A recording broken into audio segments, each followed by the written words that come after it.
The National Museum of Women in the Arts in Washington, D.C. has reopened after a breathtaking top-to-bottom renovation. And we're celebrating the voices and achievements of women artists from around the world. Visit now to see Suchitra Matai, Myth from Matter, a new exhibition of richly layered and vibrant paintings, sculptures, and installations that use saris, vintage needlepoints, jewelry, and bindis to imagine a past that lifts up women and people of color. Tickets at nmwa.org. That's nmwa.org.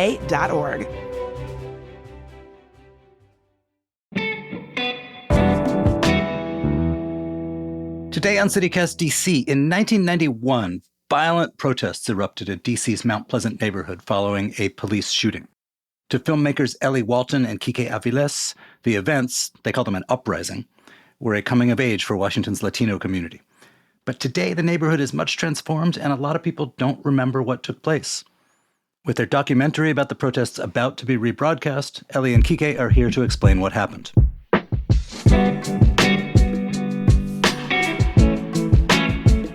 Today is Monday, September 23rd.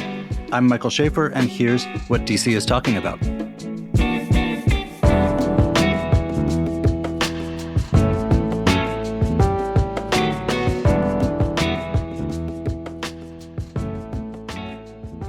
Hey, Ellie. Hey, Quique. Hey. Thank you for having us. Thanks for being here.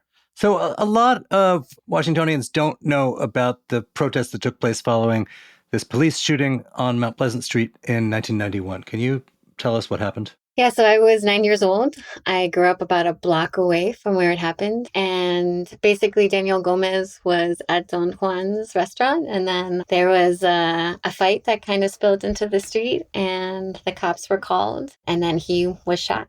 And that led to kind of 3 nights of uprising.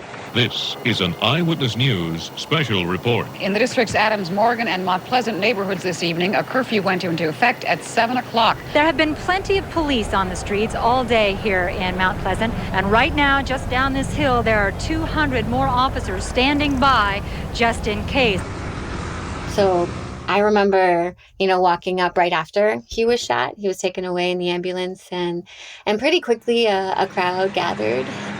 Attention. This is a Metropolitan Police. Under authority of Title 24 of the District of Columbia Municipal Regulations, a curfew has been declared in this area. Even though I was 9, I'll never forget that moment of just seeing the frustration on people's faces, the anger. But I think it was beyond that. It was really the sense of enough is enough. We've had it, as Quique says in the film. And that just kind of sparked, the community coming together to rise up against this kind of, police brutality that they'd been experiencing on the streets for a decade. You use this word uprising, not riot, not protests. Why is that? Well, I think, it's all relative. No, I call it linguistic gymnastics. What we do. It was a riot, and some people have a problem with using that word. But it was also an uprising in the sense that we were new to the city. We came in droves from Central America because of the civil wars that were taking place all over Central America, and many of them funded by the United States and the Soviet Union. That was that Cold War game thing. So, we grew up, I think a lot of us, with this sense of oppression. And then when we came here, the police force, the DC police, because the city had never experienced such a drove of brown people coming into the city. And at that time, 1980, when we came, the city was still 70% Black. Then, there was this whole the issues of police, continuously harassing these newcomers, right? And in 1991, that was 11 years later after our arrival, and people were sick and tired. So I think that was the spark. So the uprising is this thing of saying, hey, look, we serve you. We work here, we live here now, deal with it. This is talked about a lot as a sort of turning point for the community. I was a senior in high school. I remember I was going to a party associated with our graduation that was right around then, and there was tear gas in the air. But so to understand it as like a turning point, can we talk about what it was like right before it turned, the conditions that led people to feel so dissatisfied? Can you sort of place us? What was Mount Pleasant like before it? So as Quique just mentioned, the U.S.-backed war in El Salvador led to thousands of refugees from El Salvador arriving into D.C., and a lot of them arrived into Mount Pleasant, and the city was not set up to serve them.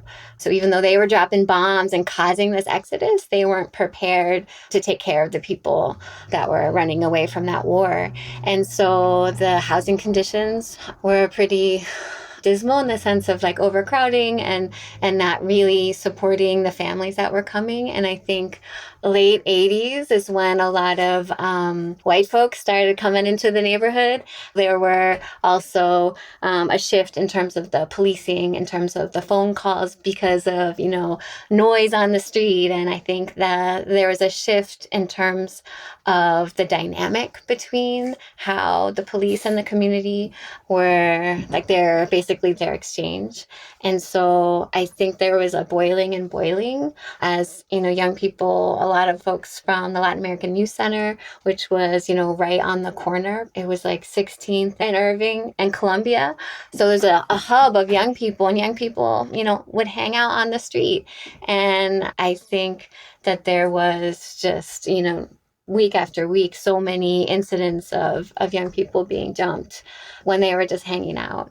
And on top of that, I will say too, I think there was this sense of community and folks coming to Mount Pleasant and creating a sense of home as well. And we wanted to also honor that piece of the story and that piece of the neighborhood that I grew up in, that I loved, that, there's a lot of ways that people were really looking out for one another.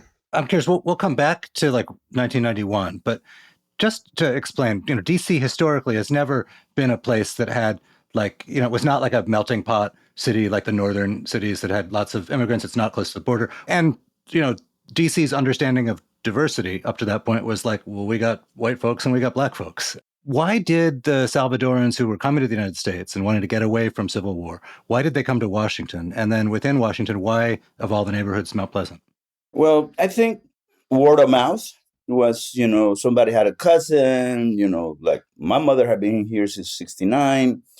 My brother and my sister were already here. I was part of the revolutionary movement as a student, as a high school student. So I fled because they had me on the list, the death squad. So they were saying, he's a Marxist, he's no good, we got to get him. Oh, no, the terrorists, enemies of the nation, we were called all kinds of things, but the repression was so brutal. I mean, it was just like the smell of death was around the air. I mean, you see bodies and heads and, they would leave corpses, with their thumbs tied up to their backs with signs that said, this is what happens to terrorists. I mean, it was just like this sense of fear, So coming to DC Columbia Road was kind of like the hub. That's where the Latino stores were, the historic Latino stores that had opened since the 60s and 70s. So you were drawn to where, number one, you will find people that spoke Spanish, You were trying to get oriented, and that's where you went,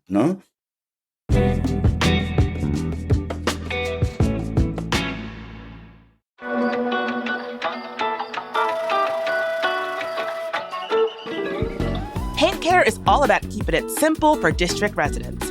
They make recycling leftover paint, stain, and varnish easy with convenient drop-off locations like your local paint or hardware store. Each new paint project is an opportunity to reduce waste, and Paint Care has 3 simple rules for painting smarter. 1, buy the right amount of paint for the job. 2, use up leftover paint. And 3, recycle the rest. Visit paintcare.org/3simplerules to get tips on how to buy the right amount of paint, explore ideas for DIY projects for how to use up leftover paint, and look up your nearest drop-off site in the district.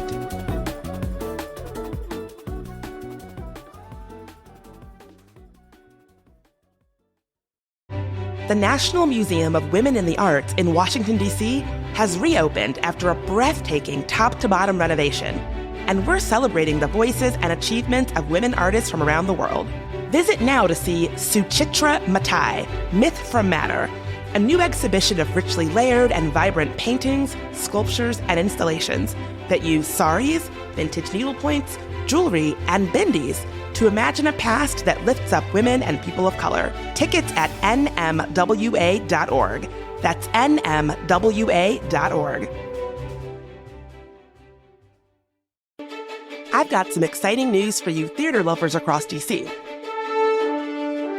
The Peabody Institute of the Johns Hopkins University is going big to celebrate 1 year of performances at the Bloomberg Center, D.C.'s newest venue for music and dance.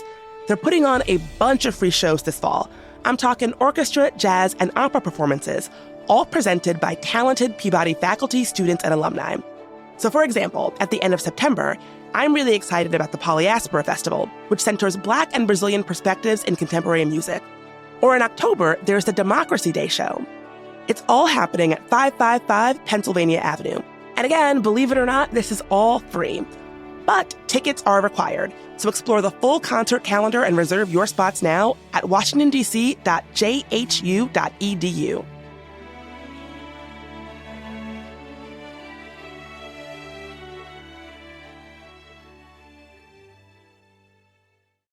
I want you to walk me here from 1991. There were those 3 days, 3 nights of sometimes violent disturbance, anger, fury, that eventually died down.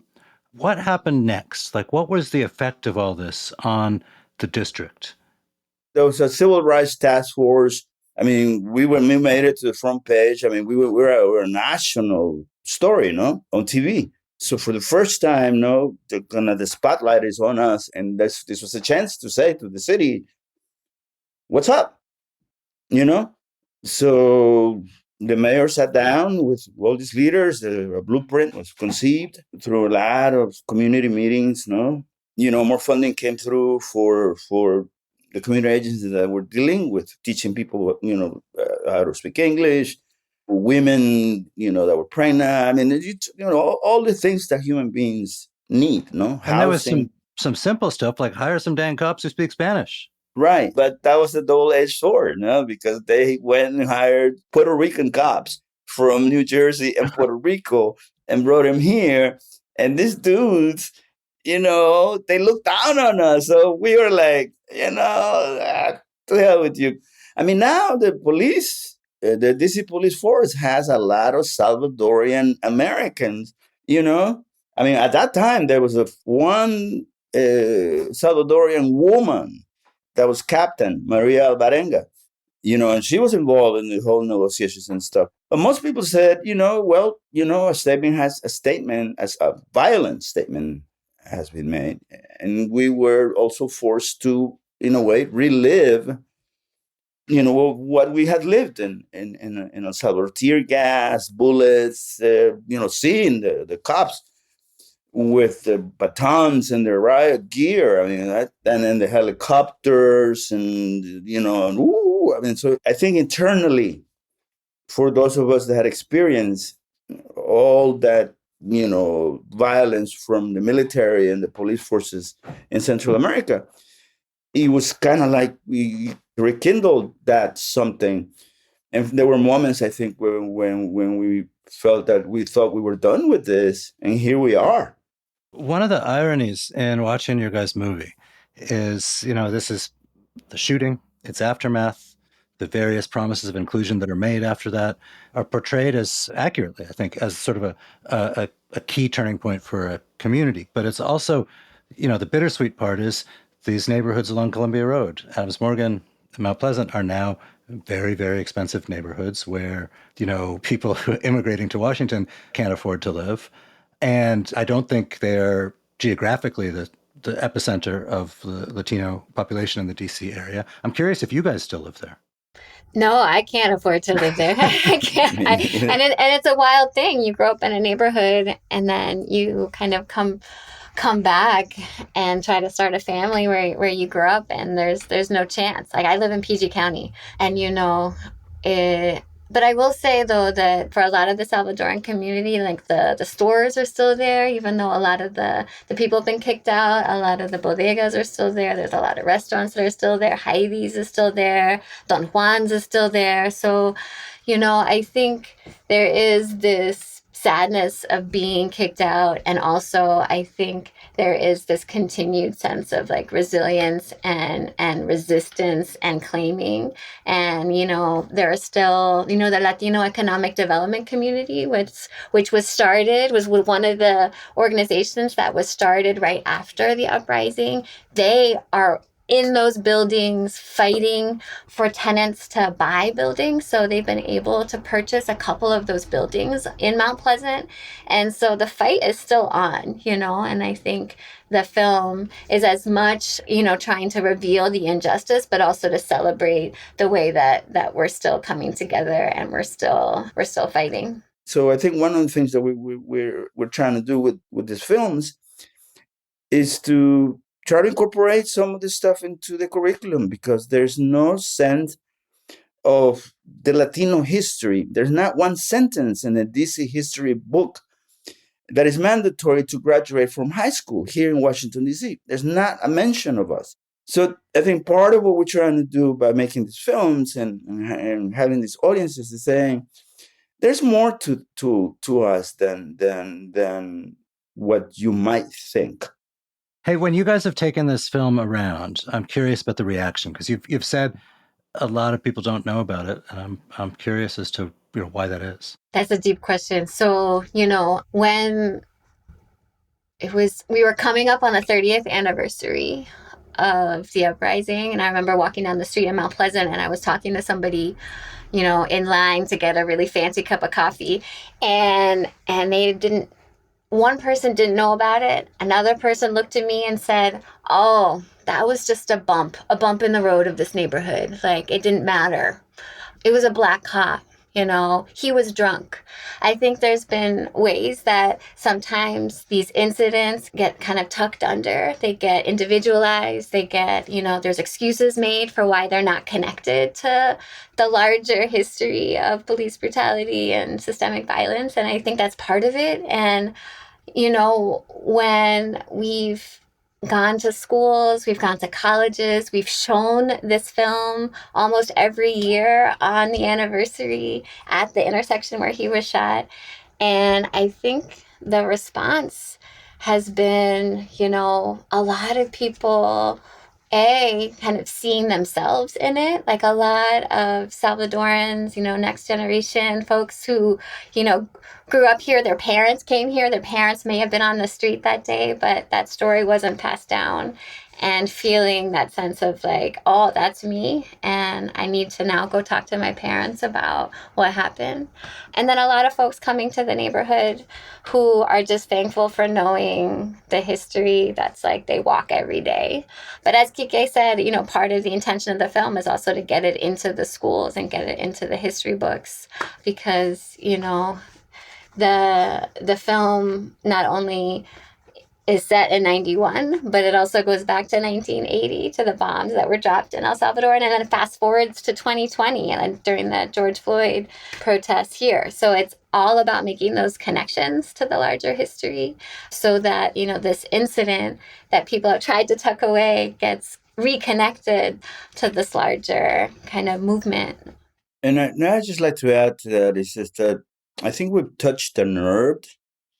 A lot of new, like, they call themselves Salvis, Americanized, born here, Salvadorian Americans whose parents never told them about the realities of the war. There was an instance where this young woman that I met in an art store, Salvadorian, that went to Duke Ellington School of the Arts, an artist, because I went to Duke too. And she managed to bring her mom to see the film. And when her mom saw it, she finally was able to begin to lift up her blouse to show her the scars, because she had been tortured. So she had like negated all of that out of a sense, I think, of not passing on the trauma. But a lot of that has been the reaction to this film. And like people like, wow, I heard about this, but it's connected to me and to my mom or to my dad or to my uncle or, and so forth and so on and so forth. So there's a whole new generation of Salvadorian Americans that are now in college. And I've noticed that, everywhere I've gone, no? And there we are. I think the film touches on many different things. It's a piece of history, and I think a lot of the new people that have come into the city don't realize that they're walking on the sidewalks that still speak, of the past. Quique, Ellie, thank you guys so much for being here. Thank you. Thank you so much. National Hispanic Heritage Month begins in September, and the film will be rebroadcast nationally this Thursday, September 26th. It'll be on at 8 p.m. Eastern on America Reframed on the World Channel, which many PBS stations subscribe to, and it'll also be available for streaming for 1 month on the PBS Passport app.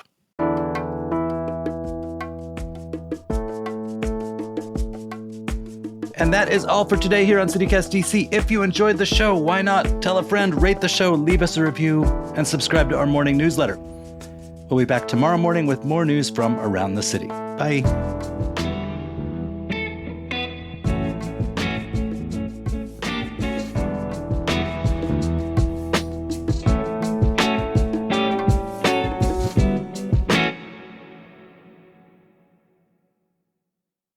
That's all you need. All you need to buy a house in DC is a time machine.